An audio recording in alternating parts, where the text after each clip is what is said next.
Good morning, 8th grade. Today we're going to continue with Unit 6. We're going to study lesson number 4, Interrogative Pronouns. We're going to use as a reference pages 312 to 314 of your English book. Let us begin. We need to see a couple of rules regarding interrogative pronouns. The first one is that a pronoun used to form a question is called an interrogative pronoun. The antecedents of interrogative pronouns are the words that answer the questions. In other words, guys, the antecedent is going to be in the answer of the question, and the words that we use to make a question are called interrogative pronouns. The first example says, "Who said that?" The answer would be Holmes said that. What would the antecedent be? Holmes. Because who? Holmes, okay? The second one says, "What did he say?" He said, "Aha." What did he say? Aha. So the antecedent will be aha. Which do you mean? I mean the mystery. Which refers to what? To mystery. Okay? Let's keep going. The second one would be if the words which, listen to this, if the words which and what come directly before nouns, they act as adjectives, not as pronouns. If which and what stand alone, they act as pronouns, okay? Listen. So if you have the words which and what, and after that word you have a noun, they are no longer working as pronouns, they become adjectives. Let's look at the examples. Adjectives. Which picture do you like? Picture is a noun. And before picture, you have which. Or after which, you have picture. Anyway, that is no longer a pronoun and it becomes an adjective. What plan will you follow? What noun do you have? Plan. Okay, and then before plan, you have the word what. So what is no longer a pronoun and it becomes an adjective. So you need to be careful when you're writing the questions for your assignment. You need to make sure that you're using it as a pronoun and not as an adjective. Pronouns. Which do you like? Or what is your plan?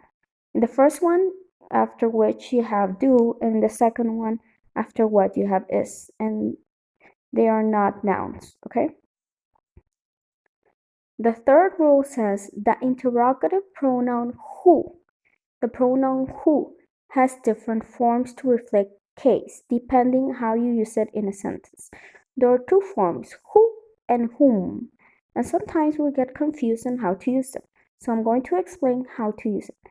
If it's nominative case, remember we studied nominative case for subject pronouns, who as subject pronoun, who knows the story? The answer has to be a subject pronoun. So who knows the story? He knows the story, and he is a subject pronoun.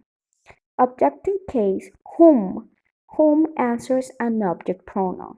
Whom, an object pronoun again. To whom did you give a book? I gave a book to her.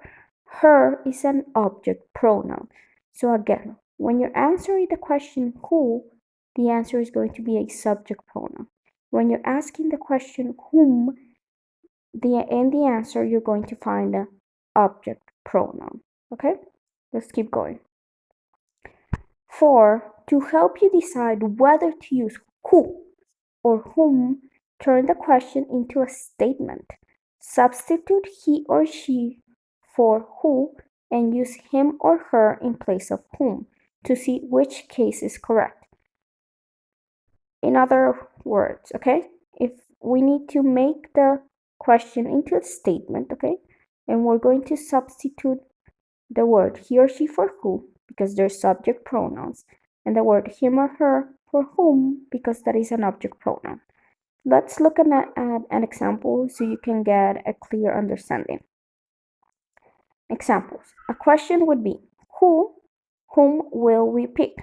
So how can I figure out what the correct response would be? I'm going to change this sentence into a statement. We will pick who or whom. Now I'm going to change who or whom for a subject pronoun and an object pronoun to see which one fits. We will pick he or we will pick him. So it would be, the correct response would be we will pick him, and him is an object pronoun.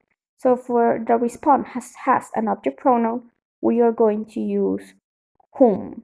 So the objective case is correct here. So whom should be used. Whom will we pick? Why am I using whom? Because the response would be we will pick him, and him is an object pronoun, correct? So I hope you understood, guys. If you have any questions, please use Google Classroom, and have a nice day. See you next time.